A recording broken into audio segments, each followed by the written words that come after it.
My name is Keeve Nachman. I'm the Associate Director of the Center for a Livable Future, and I'm so thrilled to see all of you here for this year's Ed and Nancy Dodge Lecture. So thank you so much for coming. For those of you who might be new to the event, this lecture was created by Ed Dodge and his wife Nancy Dodge, who were both longtime supporters of the CLF and its mission. So Ed Dodge, who passed away in 2023, was a physician, a public health leader, an author, and really a global voice for healthier families and more sustainable futures.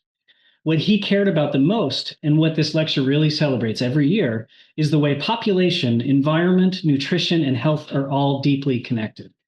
His vision was that by understanding those intersections, we can actually drive meaningful change. So each year, we invite someone whose work pushes us towards a more just, sustainable, and resilient food system, which is a perfect segue to this year's speaker. We're really thrilled to welcome Jessica Culpepper as our Dodge lecturer. Jessica is the Executive Director of FarmSTAND, and we were just talking about how cool the FarmSTAND logo is. You can see it up there. And she leads a team that uses litigation, partnerships, and advocacy to fight for a fairer food system. She spent nearly 18 years doing legal advocacy on behalf of farmed animals and on behalf of communities, often rural and often low income, that tend to bear the brunt of industrial agriculture. Her path into this work started at Warren Wilson College, which has been a working farm and garden rooted in sustainable practices. That experience helped set her on the course she's on today. Before leading FarmSTAND, Jessica worked with Humane World for Animals' Farmed Animal Welfare Division and later at Public Justice, where she directed their food project. And across all of Jessica's work, a few themes really run strong. She's a fierce fighter to stop pollution from industrial animal operations. She partners very closely with communities in doing that work.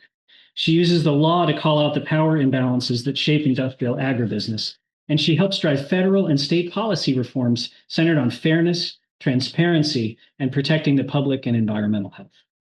Jessica is also deeply involved in this movement beyond her day job. I don't know how that's possible, but she is.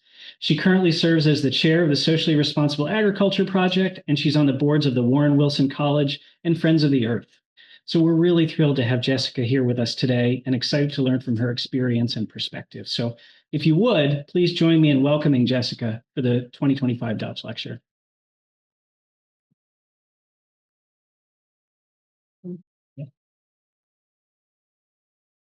Hi, everybody. Thank you so much for having me. When I sat down to write this, it really emerged that how my career has moved has been alongside the Center for a Livable Future and Johns Hopkins. So I'm extremely excited to kind of take you along that journey with me. So I want to start in Washington State. I still remember the first time I drove into Washington's Yakima Valley. I came in from Seattle, watching the landscape shift from thick, lush greenery and sparkling lakes to a dry, arid plain dense with agriculture. I got off the highway and immediately ran into a wall of cows. Tens of thousands of dairy cattle packed shoulder to shoulder for miles. Instead of lakes, football field-sized manure lagoons sat bubbling in the sun. Behind that wall, down a side road, stood row after row of what looked like plastic igloos, as far as I could see. I pulled over because I had never seen them before. I squinted, trying to make them out, when suddenly I noticed motion. I saw tiny tongues and soft snouts poking through the grates. They were veal crates. And just beyond them were homes, scattered along the road, a small community where every household relied on its well for drinking water. That sight haunted me. This is what passed for efficiency, but efficient for whom? Industrial animal agriculture has redefined efficiency as separation, separating animals from land, people from animals, communities from the food it produces, and producers from the communities for whom they should be accountable to. And in that separation, everything breaks down. The soil, the water, the bonds that sustain both ecosystems and people. And what's left is a system that extracts life from every connection it severs. It was at that moment that I understood the fight for a fair food system is a fight for public health, for the right for every being to exist in a system that doesn't make them sick. I was a young attorney then, full of fight and student loans. And I had just enough experience to get myself into trouble. My career had been working with community groups who were desperate. They weren't looking for a revolution. They were looking for clean air and clean water. Their families were sick. They couldn't leave their windows open. They couldn't drink the water from their taps. They had been told over and over again that nothing could be done because this is how you feed the world. Standing there, looking down at that valley, I remember a conversation I'd had as a brand new attorney with Dr. Steve Wing, professor of epidemiology at the University of North Carolina. I would just come from my first site visit at a factory farm, and I was reeling from what I had seen when I sat down in his office with him. He told me that researchers needed lawyers like me, and that lawyers like me needed to understand both the research and the communities the research was about. The trick, he said, is getting them to work in harmony. That moment stayed with me. Because standing there years later in Yakima, I finally understood what he meant. Science, public policy, and the law weren't separate languages. They were translations of the same story about who gets to be safe and who doesn't, and what we need to fix it. And that realization in that moment would shape the rest of my career.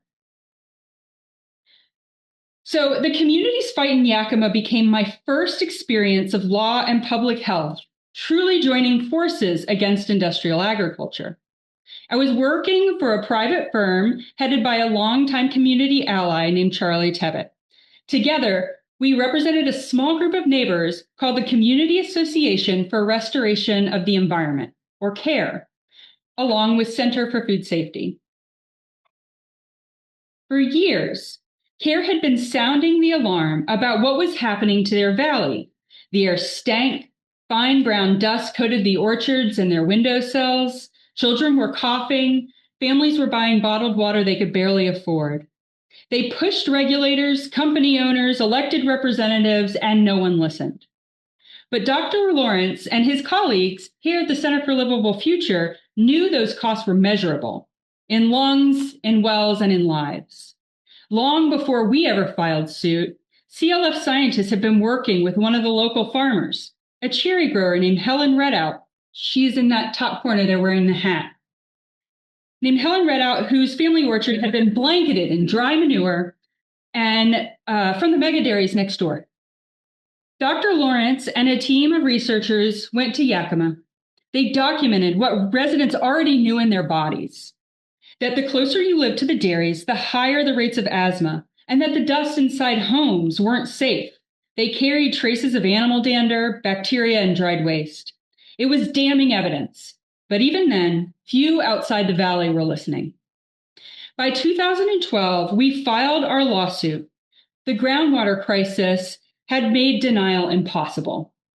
Nitrate levels in public wells had climbed to dangerous levels, and the community's fight had become a test case for whether industrial animal agriculture could be held accountable under a law designed to stop endangerment from waste disposal. And Helen, she became our lead client. Our argument was simple but radical. The vast quantities of manure seeping into groundwater weren't nutrients or fertilizer. They were solid waste, no different than what you'd find at any illegal dump. But agriculture had enjoyed this kind of legal invisibility for decades, and this case sought to end it. So that's where Dr. Lawrence came back in, this time as our expert witness. His testimony connected the dots between the chemistry of nitrates and the physiology of harm. With his decades of experience and extensive data, he translated scientific truth into a moral one. His credibility helped the court see what the community had been saying all along, that this wasn't a farm management issue, it was a public health crisis. If you have ever worked with Bob, you know he's formidable. The dairies didn't stand a chance. When the court ruled in our favor, the opinion said plainly that what flowed from those dairies was not fertilizer gone astray, but waste, pollution that for the first time was regulated under the Resource Conservation and Recovery Act, and that these dairies were in violation of that law. And just like that, communities with contaminated drinking water had a new tool in their toolbox, a way to hold factory farms accountable under the law that had never been used this way before. And it was a public health victory as well as a legal one. The ruling brought real relief. The dairies had to line their lagoons, limit their spraying, monitor groundwater, and provide clean drinking water to nearby homes. But the impact reached beyond the valley and gave public health advocates yet another tool. The data collected through that case and through the ongoing monitor that it required became evidence for advocates and regulators statewide. That gave them what they needed to win statewide groundwater monitoring requirements and protect more communities as a result and gather more data. In fact, they are still changing the permit to this day because of the data that is still being gathered through that groundwater monitoring. So our lawsuit and the relief that followed is a powerful example of how law can expand the public health toolbox. Together, science and law transform the harms born of disconnection, of systems that separate people from the power to protect themselves, into the language of evidence and precedent and statutes. And in doing so, they built something new, tools to fight back. So that case really changed the course of my work. What I learned in Yakima is that when you build new tools, powerful industries will do whatever they can to take them away. As we celebrated our win, industry was already drafting its response in the halls of Congress. At the next election, the dairy industry and their allies helped get Dan Newhouse, who at the time was the ag commissioner for the state of Washington, elected into Congress. The first thing he did was introduce a bill called the Farm Regulatory Certainty Act. On its face, it sounded reasonable. Who wouldn't want certainty? But in practice, it was designed to undo everything the Yakima decision stood for. The bill would have stripped communities of their rights to bring citizen suits under the Resource Conservation and Recovery Act against polluting factory farms. It was a gift to the industry. It was a promise that no matter what the evidence said, industrial agriculture would be beyond reach. It was a reminder that no single tool, not even a court win, can hold power on its own. The only way to sustain victory is through a toolbox using multiple tactics. And I think really through connection.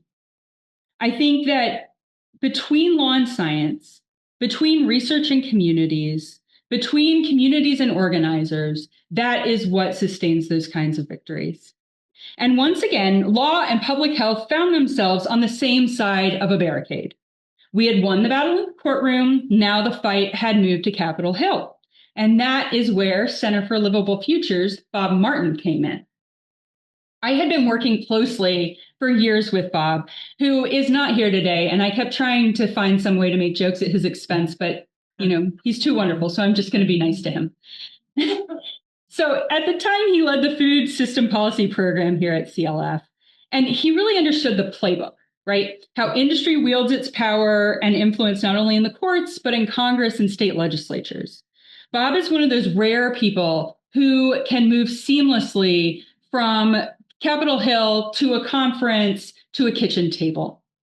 He had years of policy experience with our elected representatives, but he also came from and worked alongside the communities those policies affected. He understood the connection between the two, and he knew that real power to change the system comes from strengthening those connections exactly when industry tries to pull them apart. Bob and I had already been working together for a while to do exactly that. Together with a network of farmers and organizers and academics and lawyers and fence line communities, we came together to convene a coalition to ask one defining question: how can we be more effective together? People from every corner of the movement joined the conversation, each bringing their own expertise and perspective. Out of that collaboration came what we called a shared theory of change.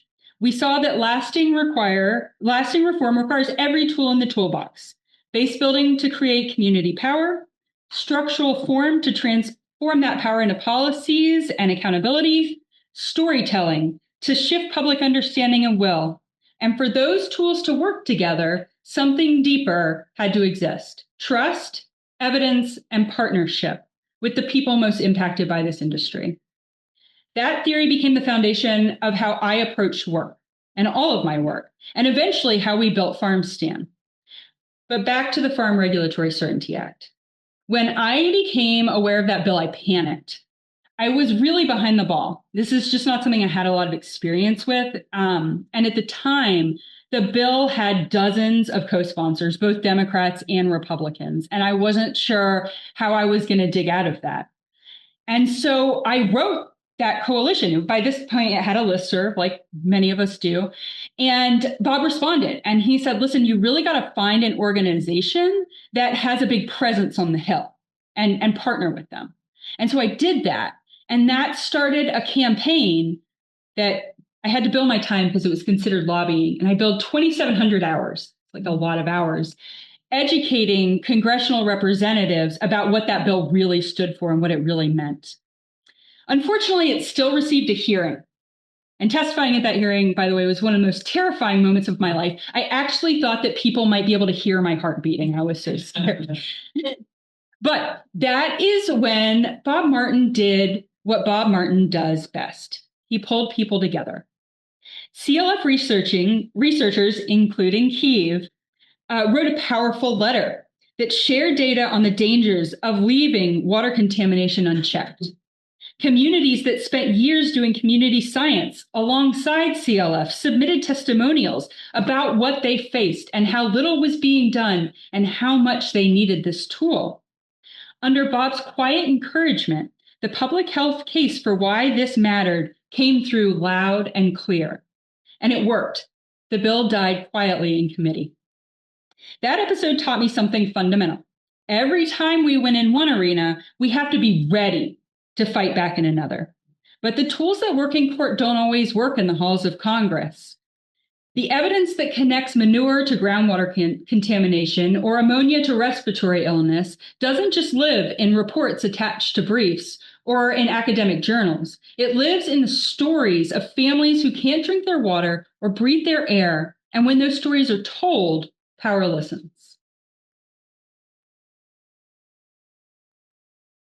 Now I get to talk about you, Kate. So, not long after that fight, it was time to put that tool back to work. I got a call from a community in California's Central Valley, one of the dairy capitals of the world. They told me about the smell and the flies, the waste and the water, but what really stuck out to me was their loss of community. They told stories about how before the dairies came and then expanded, their neighborhood used to host big cookouts and birthday parties and graduation parties, celebrations of milestones together. They'd gather in backyards, share food. They were teachers, firefighters, veterans. They were the kind of people that make communities feel whole. But when the dairy expanded, they stopped gathering. The flies were too bad. The air burned their throats. The water was unsafe to drink. It wasn't just their health that had been eroded. It was the community itself. Industrial agriculture had separated them from one another, just as it separates the animals from the land. That's when I called Keith. He was already juggling a lot. His research, teaching, administrative work, advocacy, it was the kind of schedule that leaves little room for anything else. But I explained the case, and he barely hesitated. He knew exactly how the industry's experts would try and frame the science, and he knew what was needed to counter it. And he knew that he was someone who could really help. He spent long hours on the phone with our litigation team, walking us through exposure pathways, helping us design questions for expert depositions, making the science legible for a judge in a courtroom. His generosity, not just with his time, but his ability to translate harm into evidence, made justice possible when we were fighting alongside that community. And we won again. The dairy was shut down and the waste was cleared. A few weeks later, I got an envelope in the mail. Inside was this photo.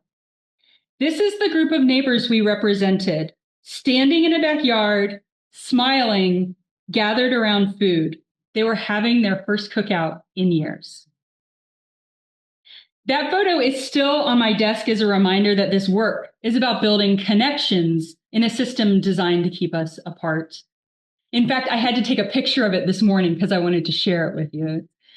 I keep it close. And I think that any tool, whether it's research or litigation or policy, that exists in a vacuum will fail. Real success means building trust with each other, creating tools that strengthen relationships, and designing systems that reconnect us to one another and the places that we call home. Through people like Keeve and Bob and Dr. Lawrence and all of you, I came to understand that law, community activism, and public health are not parallel paths. They are intersecting ones. They are feedback loops. When we move together, we build momentum. When we drift apart, we all bear the weight of that gap.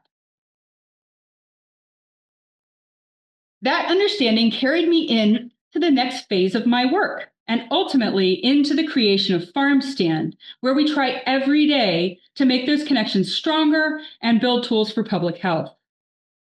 So many of us spend our careers fighting the same fight over and over again, against the same handful of companies, the same loopholes, fighting the same myths and narratives. We would win, and then within months, the industry would change the rules. One day, I got an invitation to a call by a group of community activists who were feeling that really acutely. They called a bunch of lawyers who had been working for years with communities into a room, I think maybe to yell at us a little bit. But it did turn into conversations, weekly conversations, where we asked a question again, but this time a different question. How could we make litigation more helpful to communities? At the time, what they were saying is organizers don't trust lawyers. Communities don't trust lawyers. Cases that look good on paper often failed to make any real change on the ground. And what could we do about that? So after 6 months, we met in person, all of us, in a hotel basement in DC. We covered multiple whiteboards with every frustration and failure and win and glimmer of hope to try and see a pattern. And a pattern did emerge. That pattern was that when litigation was done in a vacuum, it failed. Lawyers who viewed litigation in a vacuum alienated organizers. They hurt the trust of communities. What we needed at the time was a way to tie litigation in, like a legal strategy, into organizing, into community tactics, into policy campaigns, not just looking to bring a court victory, but really using it as a tactic in something broader. So somewhere in that meeting, I remember saying out loud, kind of half joking and half terrified, I think I want to build that. And everybody turned and looked at me and they said, go write it up. And so I did. I spent the next few months writing up a proposal. And I think that really that moment was the beginning of what would later become FarmSTAND. Eventually, a funder offered a very small grant to seed a pilot program. It was enough to hire a lawyer and an organizer.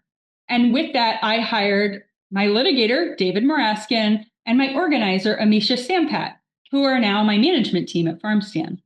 But at the time, we called ourselves the Food Project. We had a proof of concept at the time, used litigation not just to win cases, but to build power and put that building power first. Lawsuits would be a part of a broader movement strategy, coordinated with the people on the front lines, grounded in community trust, and designed to shift systems, not just court precedent. It was a theory, but it needed a proving ground. And 3 years later, that test arrived in the form of a pandemic. One of our first real efforts at the time was to form collaborations with workers. I think workers are among the most impacted by this community, but at the time they were rarely a part of the coalitions that we were in.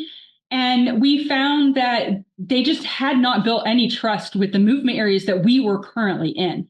So we spent the next 2 years trying to build trust, right? We did trainings, know your rights trainings in multiple languages.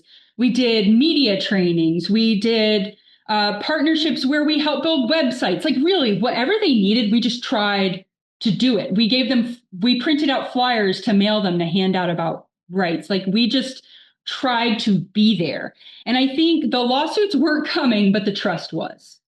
I think it's understandable that they were really afraid to litigate. But in April of 2020, COVID was ripping through slaughterhouses.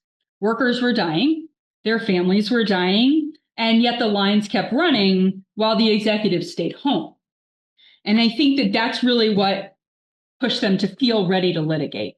One of our closest partners at the time, Axel Fuentes of the Rural Community Workers Alliance, called Dave from Missouri. And he said, listen, we need Smithfield, one of the biggest pork producers in the country, to act or people are going to die. My friends are going to die. 2 weeks later, with many late nights, with Axel and his team, we filed a public nuisance lawsuit against Smithfield Foods, not as a labor case, but as a threat to public health.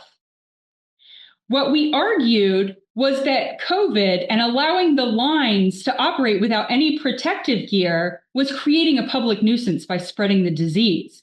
The complaint laid out the science, how COVID spread among workers in cramped slaughter lines, how infection chains extended into homes and entire towns, how failing to provide that protective gear endangered not just workers, but communities, and how families were dying. We didn't have an army of lawyers or a PR firm. In fact, I think mostly what we had was Dave, who was a little stir crazy from COVID. But, what we had was that coalition. And what resulted was a network of people who were ready to tell that story. And you can see it got headline news. It was like in the LA Times, the New York Times, the Washington Post. It was on podcasts. It was everywhere. The day after we filed the lawsuit, Smithfield handed out protective equipment to their workers. We didn't win that lawsuit, though, because Smithfield had already done what we wanted. But what's important is that the workers won, that the litigation was not there to win. It gave the workers the leverage that they needed in their organizing to have their demands met and to feel safe in their workplace again. So what that really told us is that we had built the trust to be called first, right? And that we realized that's what we wanted to be. We wanted to be the people you called first when this stuff happened. And I think it also proved something vital in terms of how it caught headlines, is that when you frame harm through a public health lens, when you name danger not as an individual failure, but as a collective risk, you can move really powerful actors. So that's when we knew our theory of change worked. When law is rooted in trust and in organizing, in science and storytelling, it can build real world power. Okay, so this brings us to 2022. By then, our first 5-year strategic plan had ended, right? We were like, this works, this is going to work. And so we held all these accountability meetings. We held them with lawyers, with public health advocates, with researchers, organizers, grassroots leaders, people we represented. It was about 6 meetings in total. It was a lot. And we asked 3 simple questions. Did we do what we say we were going to do? Did it help? And what do you need next? And what happened as a result of those questions was probably the highlight of my entire career. Everyone said, your model works, but we need more of you. We need more lawyers, more organizers in more of our spaces, building trust and offering ideas for when litigation can be a tactic in the work that we're doing and the harms that we're facing. It was humbling and motivating all at once. By this time, we had grown from a team of 3 to a team of 11. And we were about a third of the organization that we were a part of. And we were trying to think, like, how can we grow to meet this need? To meet it, we needed more infrastructure, more lawyers, more organizers, more communication staff. At the time, the organization that we were a part of had 1 communications person for 6 different projects. And so Dave and Amisha and I sat down and we said, how do we want to do this? And that is when we decided to start FarmSTAND. We essentially took on a second job. We worked nights and weekends sketching out a plan. We took that plan to community leaders and policy experts and all these people that we trusted. And we said, what do you think of this? And when we got just resounding encouragement, then we decided to form an independent organization. And it officially launched in October of 2023 as the first legal advocacy organization that exists solely to transform industrial animal agriculture. There is no other group like it. And we're really proud of the work, I think that something that is unique about us is that we are very loud in saying that we believe this current system is not inevitable and that transforming to a just and sustainable food system is possible. Okay, so that first year we said yes to everything, like every invitation, every partnership, every panel, every happy hour. We were everywhere. We were leaning into relationship building and telling as many people as possible that we were here to make tools with them. We were sitting in community centers in one week and university classrooms in the next. Everywhere we went, we were welcomed with enthusiasm and hope. And that was our signal that we were in the right place. And then came Farm Aid that fall. So Farm Aid is a concert that benefits independent farmers, small family farms. But before it, there is a conference. And during a panel on food justice, there was a group of BIPOC farmers and organizers who were talking about fighting back on industry. And towards the end of the talk, one of the farmers said, we don't have lawyers, but we do have people. And I think I felt my hand go up before my brain caught up.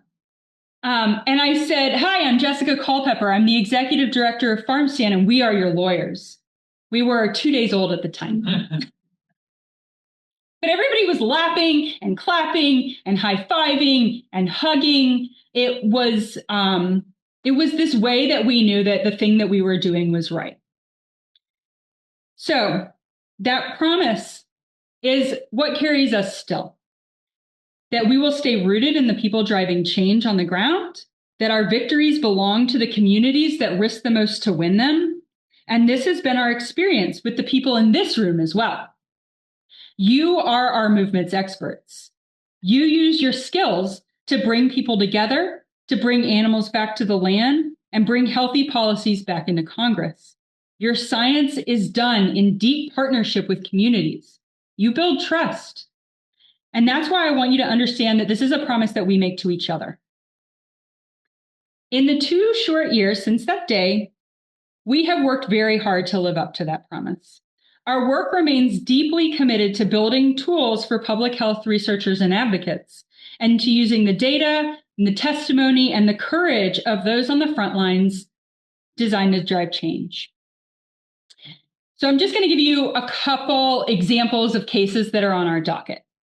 We have challenged and defeated laws that criminalize transparency, defending the right to gather and share data. Can you believe that states have criminalized gathering and sharing data? It's insane. Anyway, and that has helped people feel safe in gathering data about how industrial agriculture impacts health and the environment. We've taken on climate deception, bringing consumer protection cases like our challenge to Tyson's Net Zero campaign to demand that corporations back up their claims with science and not spin. We've exposed false climate solutions from quote unquote renewable natural gas pipelines built on factory farm waste to climate smart marketing schemes that hide pollution behind branding. Each one of these cases brings things that were once in darkness to light. We've represented food chain workers living in company-owned encampments to defend their right to access doctors, researchers, and lawyers, and to live free from retaliation and fear. And we partner with rural organizations like Land Stewardship Project in Minnesota and Iowa CCI in Iowa, using public health data to help communities decide whether factory farms get to expand in their backyards. The through line in all of these fights is public health. That we start with the facts that you help us know. We use the discovery and the litigation to get more facts to give back to you so that we can use all of this to change policies and systems. They all serve the same purpose, to reconnect evidence with power and people with the systems meant to protect them. Each case is rooted in the same idea. Evidence and accountability are inseparable. Sometimes our work begins with data, nitrate levels, air samples, studies, and turns evidence into action.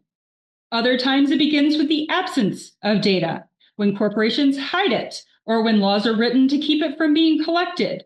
Without science, our arguments lack grounding. Without community, the science lacks meaning. And without the law, neither can compel change. And this is what I mean when I say I want to build a toolbox, not of instruments, but of collaboration. So when I look back now, I realize that what began years ago in the Yakima Valley has allowed my career to be a part of a living toolbox that serves our movement for a fair food system.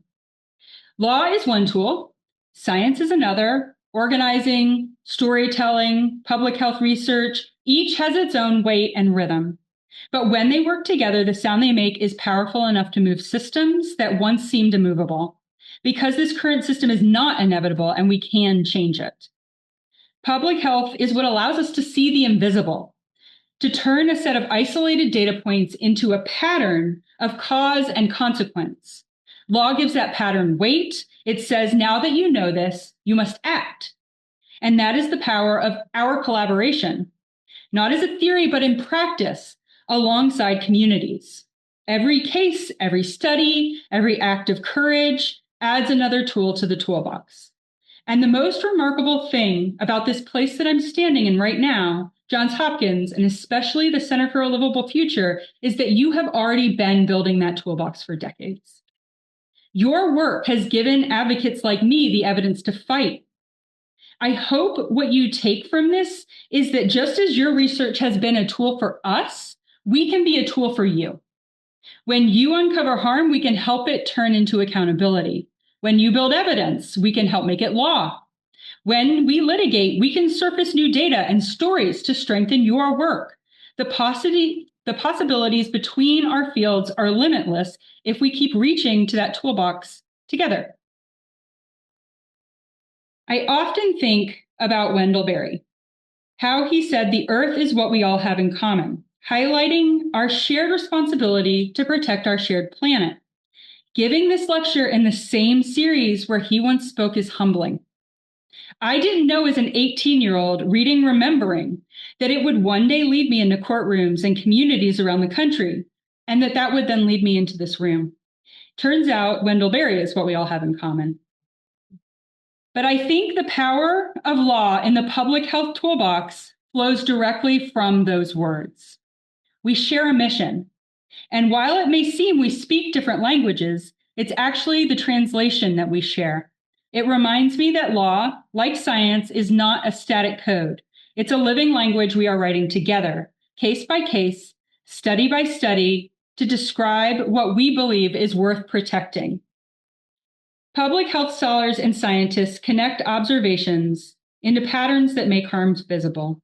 Organizers translate it to moral urgencies.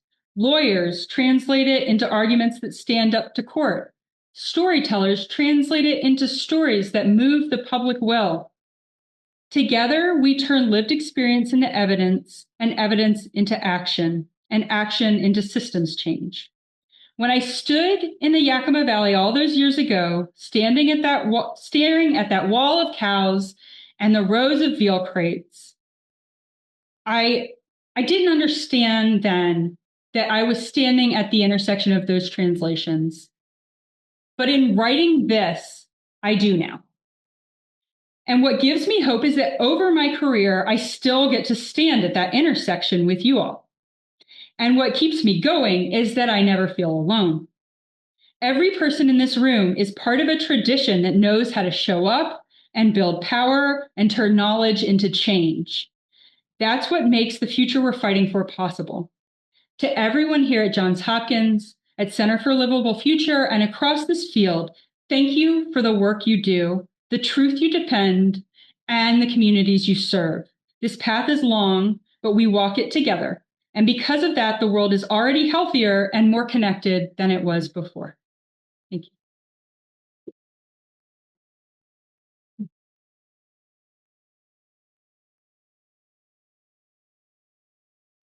Jessica, thank you so much. That was fabulous. We have some time for questions if you're okay. I would love questions. And I think we have some microphone managers here. All right. So who wants to kick us off? Daria. And if you wouldn't mind, for the crowd that's going to hear the recording, if you wouldn't mind introducing yourself when you. Hi, I'm Dario Harris, longtime CLF person, assistant scientist at PhD. So you were telling the story about Bob Martin and doing work. You talked about how you had to organize with some big organization to get the people in. So I was wondering if you could talk a little bit about like the place for large organizations. Mm-hmm. And how they, intertwine in this fight. Yeah, I love that question. So ideally, and I will couch it with ideally, large organizations can lend their reputation and their resources to the folks that don't have it, right? That, to me, that is an ideal partnership, right? And, I will tell you proudly that the folks, there were a lot of groups that helped us, but Natural Resources Defense Council, NRDC, really stood up. They spent so many hours using their reputations to get me into doors that I could not get open on my own. And I think that in an ideal world is how, these big groups are a part of this, right? They have doors that they can open that we can't. And they need to be there to do that. I just have a quick question to piggyback off of that. I'm Bill McNabb. I work on education and training at the center. And first of all, that's an incredible talk, very powerful and inspiring. I feel like I want to pull quotes from that and put them on my walls or something, but it's really excellent. But I was curious if you could talk a little bit about how to build allies in this work, particularly people who are not directly affected or living near these facilities. Our understanding, what we've been told at times, is that sometimes it feels like you're playing whack-a-mole. You'll have a court case in a local community, and maybe you win that case, and then the large CAFO will just go to another community or what have you, and you just kind of rinse and repeat. And I'm just curious, I know you spoke to this a little bit, but can you just talk a little bit about how to sort of create broader change through law or through community organizing, and maybe any success stories you've had of like state level change or something along those lines? Yeah, I mean, I would say like that we are there to support that, but it's the community organizers that do that, right? Like Iowa CCI and Land Stewardship Project that I mentioned are great examples of that, because they are doing work not only with impacted folks, but they are going around and holding community meetings and saying, this is why this should matter to you, and doing the kind of networking that's important to build community power statewide, so that when one moves to another, like when a CAFO leaves one and goes to another, they already have that network in place. What I will say is what we see our role in doing is supporting that, right? So Iowa CCI is our client in an Ag-Ag challenge. And Ag-Ag is a law that is designed to criminalize whistleblowing. And, Iowa CCI kind of prides itself on being loud and proud. When they see trouble, they report trouble. And so we are representing them in that case. But while that case is important, one of their huge goals is to show people why this impacts everyone, right? And it's not just factory farms. It's like nursing facilities and like veteran care and daycare facilities, all these different areas that affect community that may be out of my wheelhouse, but it's not out of theirs. And so we would go out and kind of like do little stump speeches with them, right? We would do the community circuit and we would talk about the lawsuit. We would talk about what we're doing. We would talk about the importance of joining Iowa CCI in order to build bigger power to stop this from happening. So I see our role in supporting and facilitating, but we are not place-based. And I think you got to have place-based folks doing place-based work.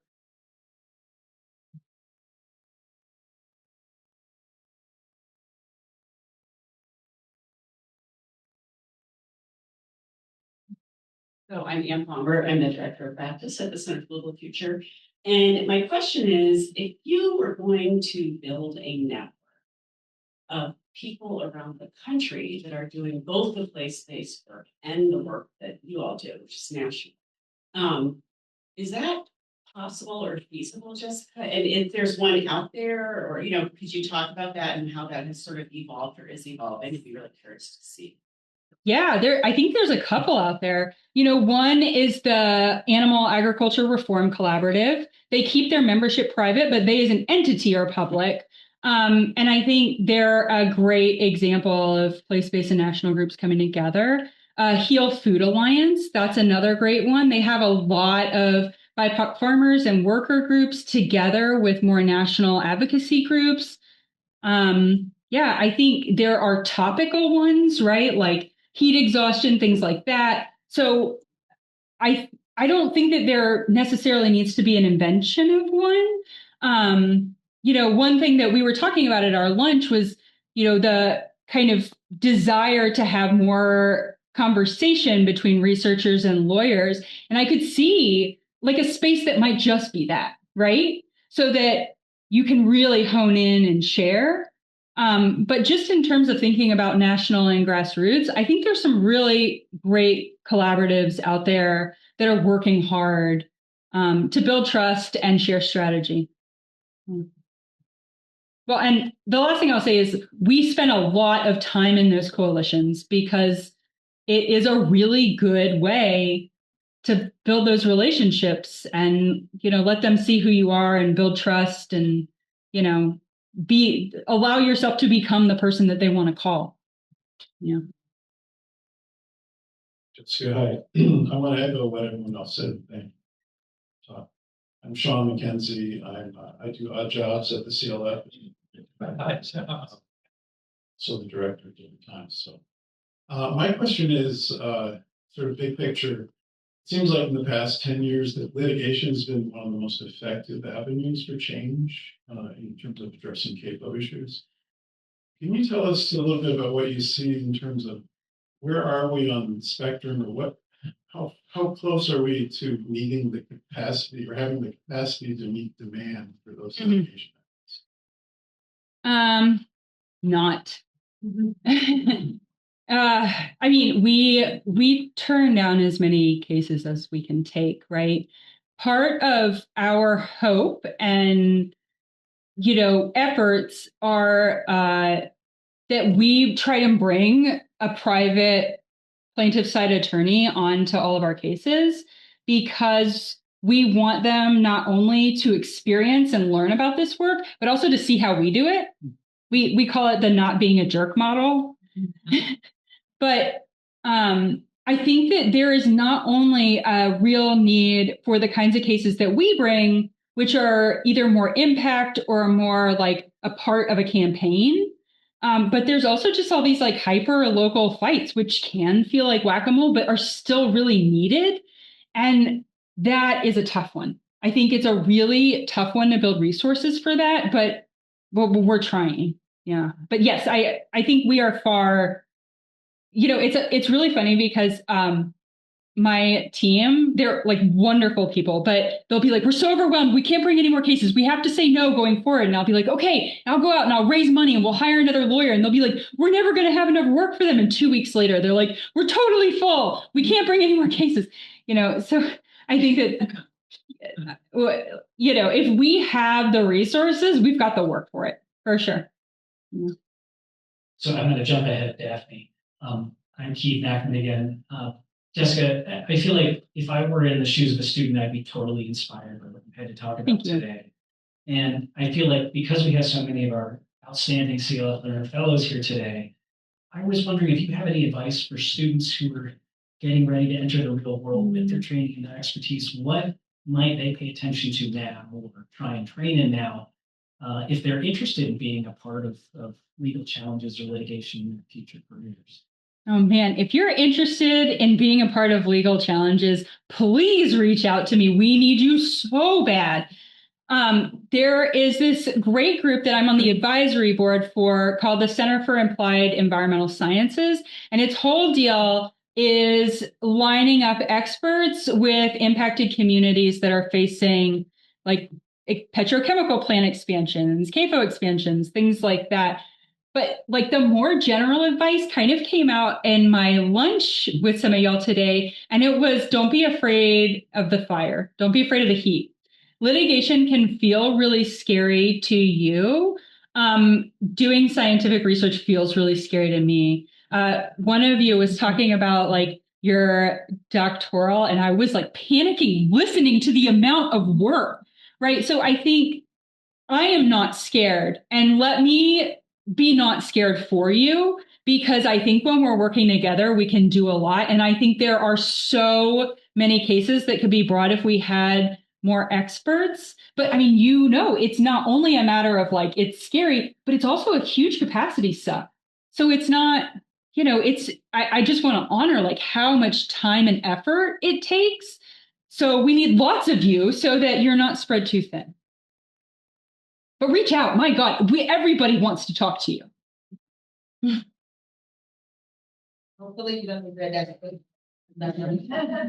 I think your work is fascinating. My name is Daphne Altema. I am a senior program officer at the center. When you were talking, I was taking some notes, and Jessica, right now, your work sits at the intersection of organizing, doing your narrative change, and I wanted to know, how do you intentionally, because you mentioned trust quite a bit from your education, so how do you intentionally build trust in communities that are most harmed by the food system? But how does storytelling became like a tool for shifting this like that power dynamic rather than just describing conflicts that they have?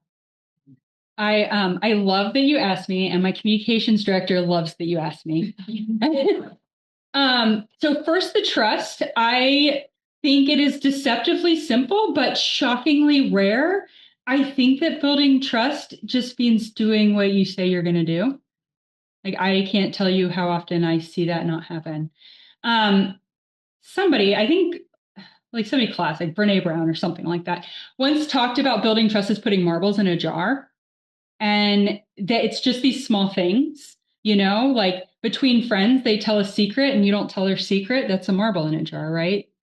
And I think it's the same way with building trust with impacted communities. Like, we are very serious about our integrity. If we say we're going to do something, we're going to do it. And we are very forthcoming with our agenda. We talk about radical transparency. We do not hide what we're trying to get out of things, but it's a partnership, right? We come to the table and we like, look, here's our agenda. Here's what we want out of this. What do you want out of this? How can we build this together as partners? I think it sounds so simple to say out loud, and yet you've probably seen, not just in work, but in life, like so many people just don't do the thing that they say they're going to do. Right. Yeah. So do the thing you say you're going to do. It's really important. I say to my kids, listen, just tell me if you're not going to do it. Okay. Geez.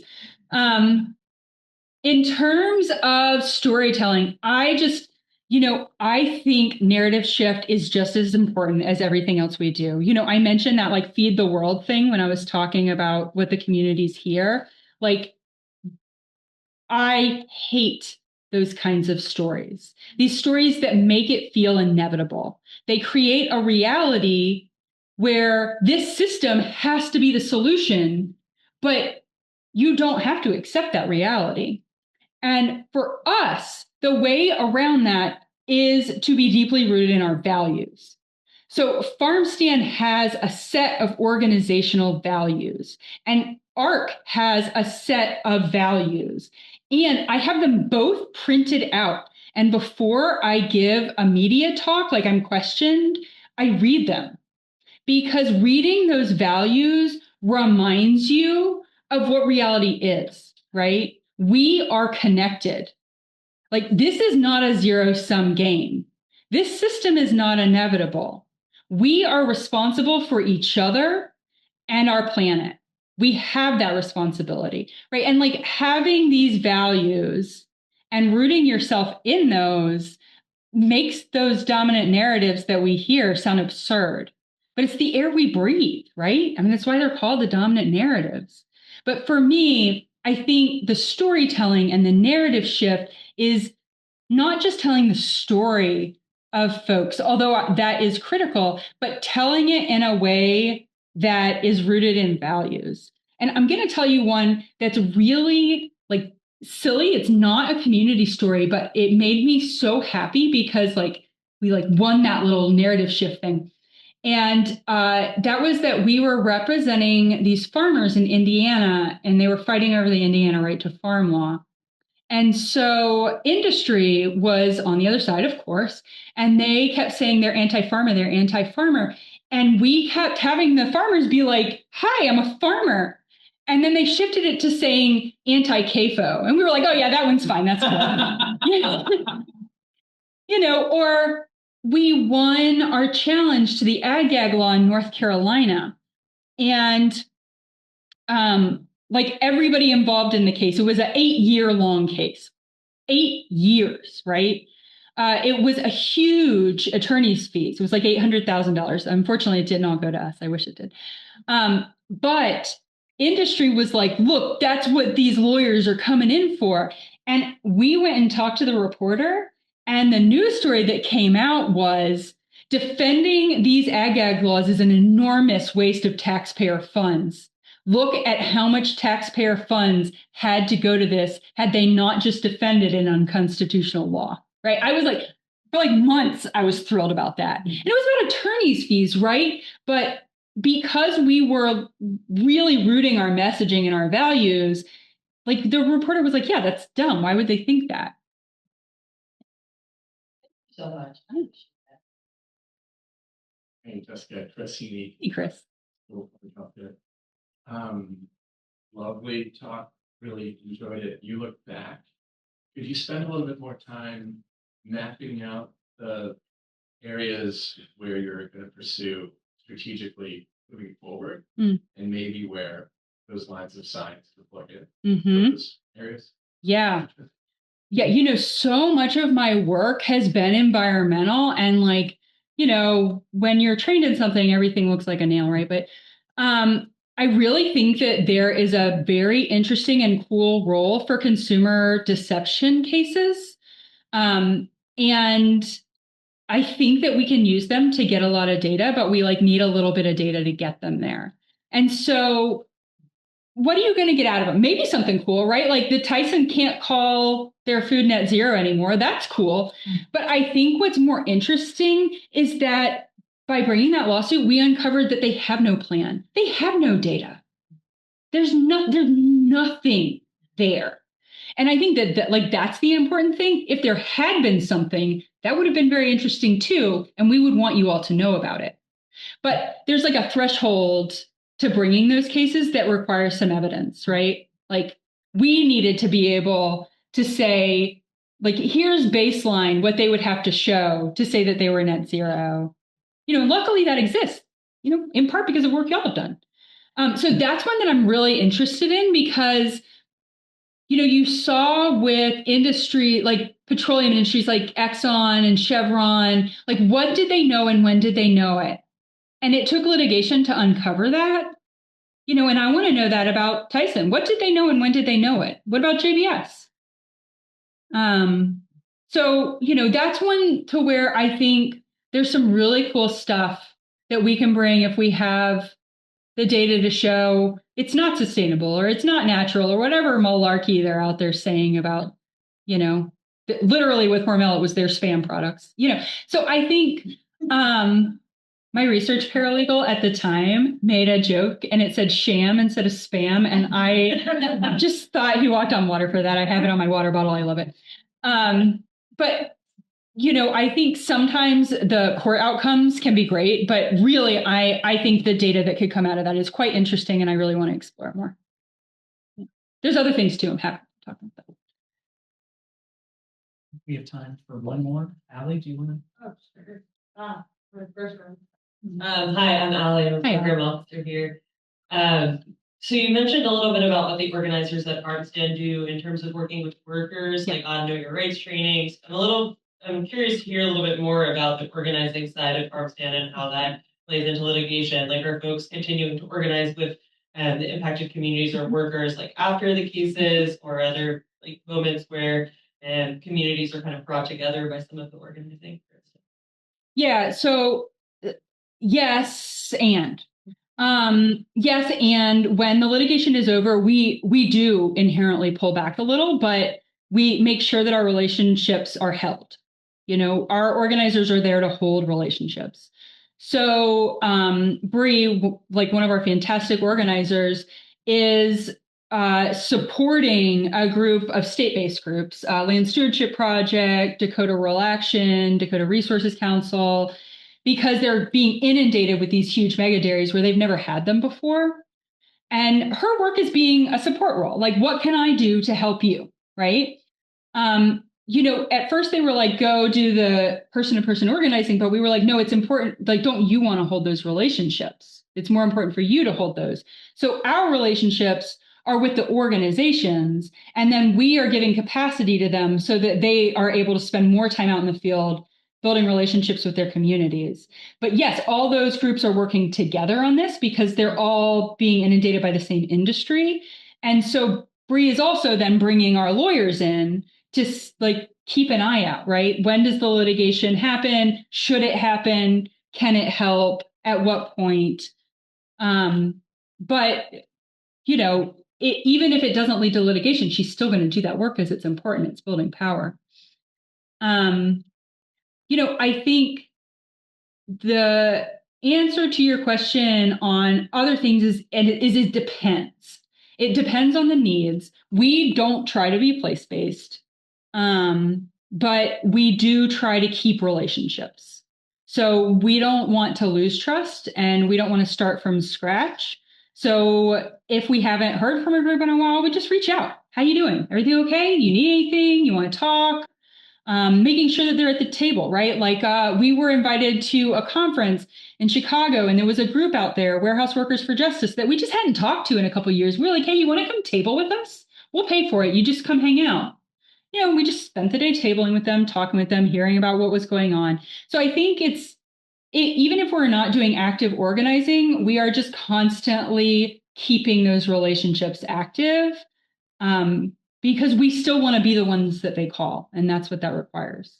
And I think the calling is not just about litigation, right? If Warehouse Workers for Justice were like, we don't know what to do about this, we need your help, we're going to help them whether it's a case or not. Yeah. Okay, well, can we have another round of applause for Jessica? Thank you.